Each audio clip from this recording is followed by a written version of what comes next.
Какво бихте препоръчали на зрителите, които наблюдат това предаване, за да стигат винаги успешно до там, за където са тръгнали? Първо да тръгват на време, да не бързат, да тръгват добре подготвени на път, особено ако това ще отнеме повече време, ако пътят е по-дълъг. Винаги отпочинали, никога след употреба на алкохол и не дай Боже наркотични вещества. И с повече да подхождат към пътуването с повече спокойствие, да се въоръжат с достатъчно търпение най-вече, тъй като бързането, нетърпението, арогантното поведение, тези неща много често завършват фатално.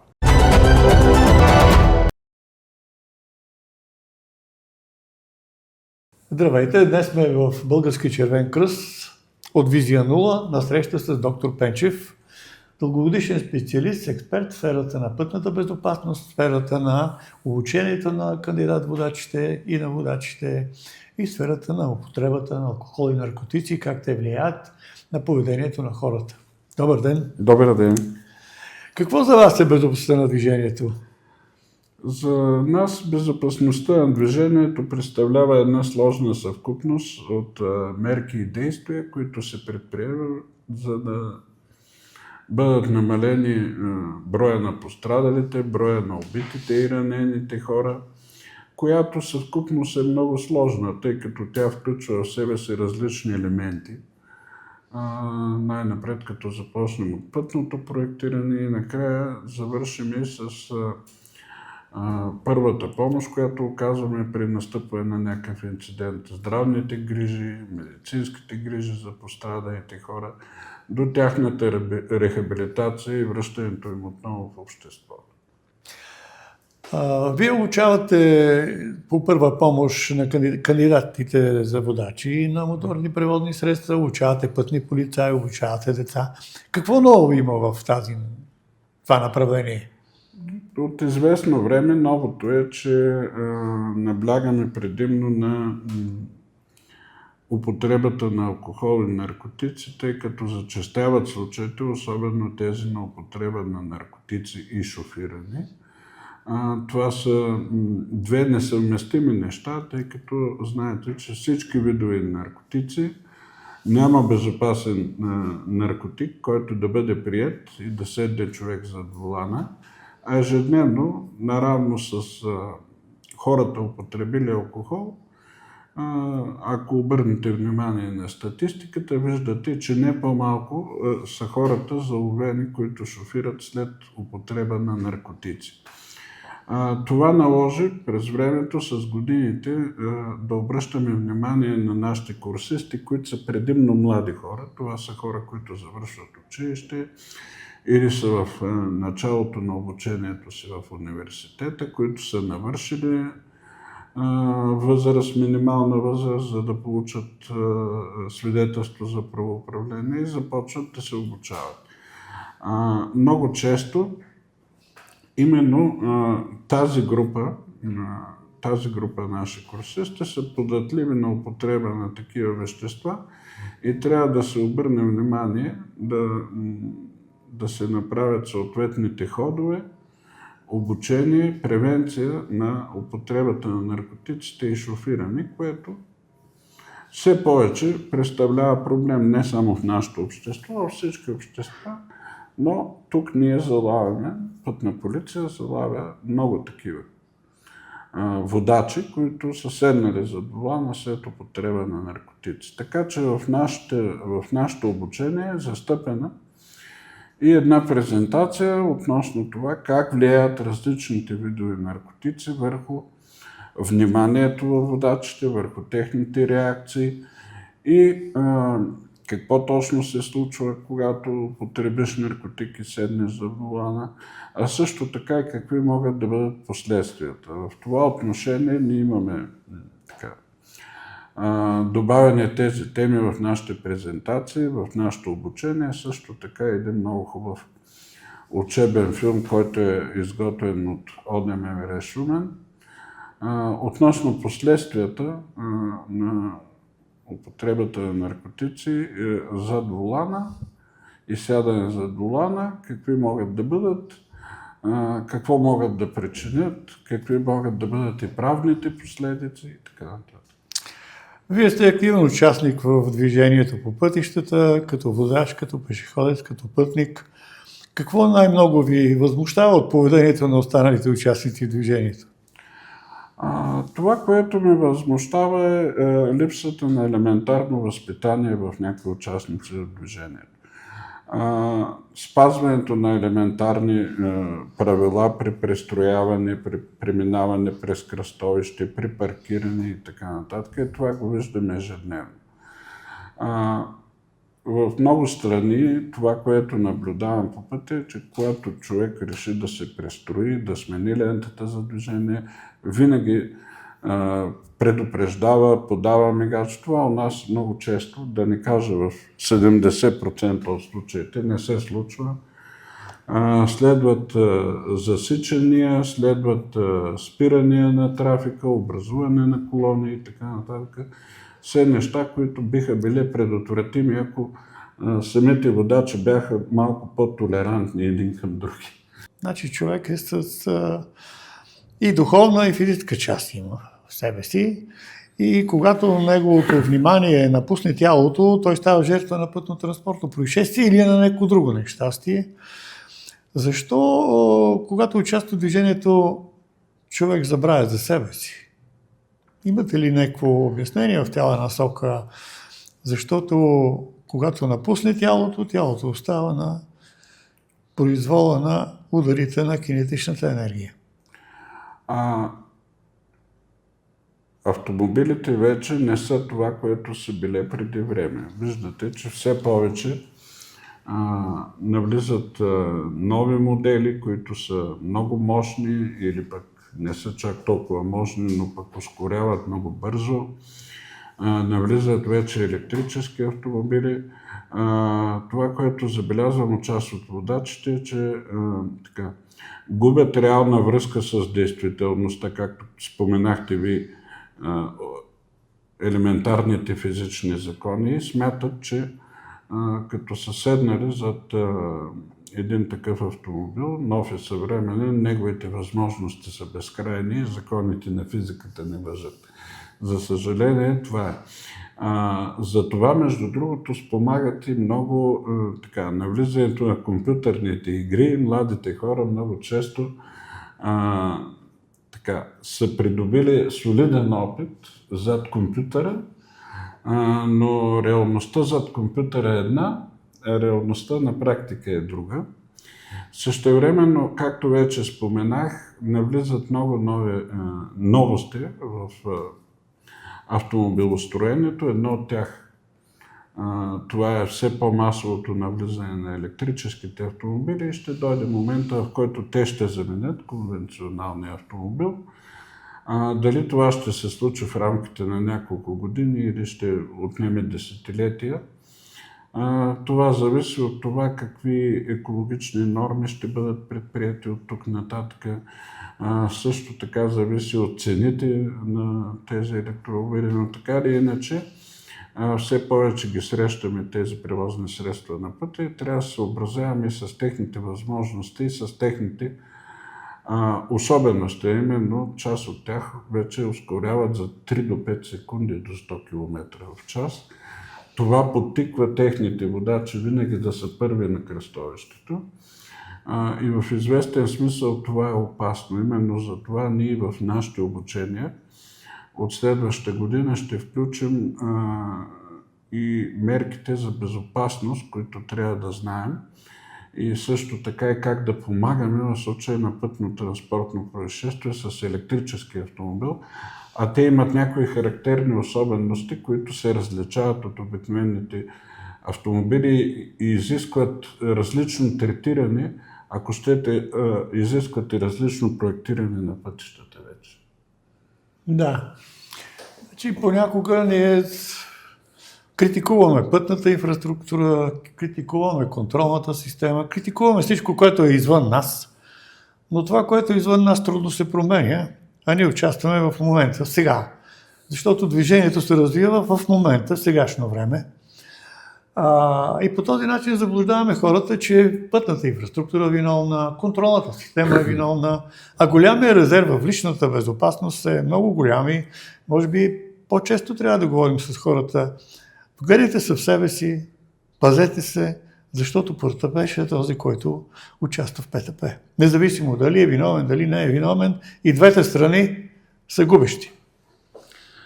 Така е. Пътната инфраструктура не ни е виновна, но както вече споменах, с навлизането на нови модели автомобили, първо, това, което наблюдаваме по пътищата, че броя на така наречените СУВ автомобили или джипове, тежки, големи автомобили, наистина започна да преобладава на пътя. И ако едно време пътищата са били проектирани и изпълнени да удържат примерно един лек автомобил, вече това трудно ще се случи с един такъв СУВ или голям автомобил. Т.е. мантинелите не винаги могат да ни удържат и да ни спасят. От друга страна, с навлизането, както вече споменах, на електрическите автомобили, най-малката, най-леката електрическа кола тежи 2 тона. Това е точно двойно повече, отколкото една конвенционална лека кола. Тъй, че трябва да се има предвид, че при едно ПТП и особено такова между електрически и конвенционален автомобил, сам се досещате, че винаги това, което е с по-голяма маса, ще несе повече щети на другото. Да не говорим за това, че мантинелите, парапетите, елементите на пътната инфраструктура вече трябва да започнат да се съобразяват с това. И да бъдат изградени по начин, по който вече да издържат една кола, която тежи двойно повече, отколкото е тежала. От другата страна, пък, оказването на първа помощ на едни пострадали при такива превозни средства изисква други познания и други умения. Знаете, че в електрическите коли, например, има високоволтово оборудване, то е обозначено с оранжеви кабели. Това, което ние обясняваме на нашите курсисти, че не трябва да се докосват, също така трябва да бъдат внимателни при ПТП, което е настъпило с такъв автомобил, защото въпреки, че те са изградени с обезопасителни системи, които да прекъснат електрическата верига при едно ПТП, също както и арбеците, също както коланите, е възможно при нарушаване целостта на батерията един такъв автомобил да причини електрически удар. Също така важна особеност е настъпването на пожар с електрически автомобил. Много гледате в YouTube и в Facebook запалени автомобили, такива пушещи, които трудно и буквално не могат да бъдат изгасени. Да, това е факт. Един електрически автомобил се гаси много по-трудно, отколкото един конвенционален. Нужно е около 10 пъти повече вода, но по принцип не се гаси и с вода. Тези автомобили трябва да бъде регламентирано, че те се гасят с пожарогасители тип D. Специални пожарогасители, с които трябва да бъдат оборудвани. Също така, ако хората не са се отстранили от автомобила, не трябва да се правят опити да се гаси с вода. Водата в случая може да причини късо съединение, да направи така, че да подпали целият автомобил.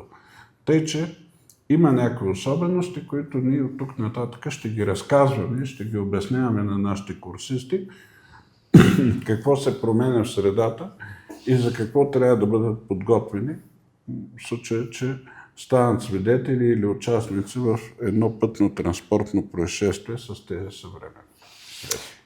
Говорим за менталитет, за толерантност, за агресия на пътищата. Според вас, от кога този менталитет трябва да започне да се формира в човека, за да има той култура на безопасно участие в движението? Това, което трябва да започне да се формира още от най-ранна детска възраст. Това е уважението към другите хора, уважение към обществото като цяло, респект към по-възрастните хора и всички тия качества и черти, които трябва родителите още да формират у своите деца. За съжаление, напоследък ставаме и свидетели на такива случаи, както тези по моловете, по улиците, на големите градове, което говори, че има сериозни пропуски в отглеждането и възпитанието на тези деца, които в последствие стават юноши, навършват определена възраст, започват да идват при нас, също и като курсисти, и да получават свидетелства за правоуправление, сядайки зад волана на автомобила, започват да избиват съответно комплекси. Смятат, че като са зад волана на бърз автомобил, никой не може да им потърси отговорност, могат да избягат винаги. Могат също така да използват автомобила, да афишират своите възможности, като нерядко ги надценяват. И това нещо, гарнирано със съответната нетолерантност на пътя, създава предпоставки за пътно-транспортни происшествия. Всеки ден ги виждаме по пътищата, всеки ден виждаме самонадеяни водачи или такива, които искат да се изявят по някакъв начин, и с това създават предпоставки и риск за ПТП и риск съответно за останалите участници в движението, но пак казвам, това е едно поведение, което трябва да се формира у хората още в ранна детска възраст, и затова трябва да започне още в семейството и съответно да бъде допълнително култивирано, така да се каже, или допълнително да може да се формира в училището, в университета и все по-нагоре в образователната ни система. Ако от вас зависи повишаване на безопасността на движението по нашите пътища, как бихте подредили мерките? На първо място бих подобрил значително контрола на пътното движение, защото това, което виждам и сравнявам с това, което е било, че в много от случаите контролът е недостатъчен или пък не е ефективен, тъй като контрола и налагането на санкции е това, което основно възпира нарушителите. Разбира се, бих подобрил и пътната инфраструктура, стига да имах възможност и средствата да го направя, но смятам, че подобряването на контрола и също превенцията, възпитателните мерки, това са нещата, които на първо място трябва да бъдат направени, за да се елиминира това чувство на безнаказаност, което цари в някои от водачите.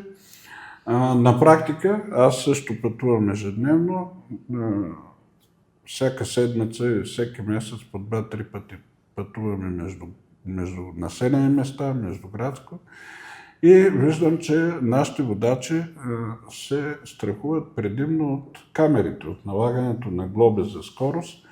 Знаят ги вече къде са тези камери, ползват приложения в телефона, които предупреждават на време.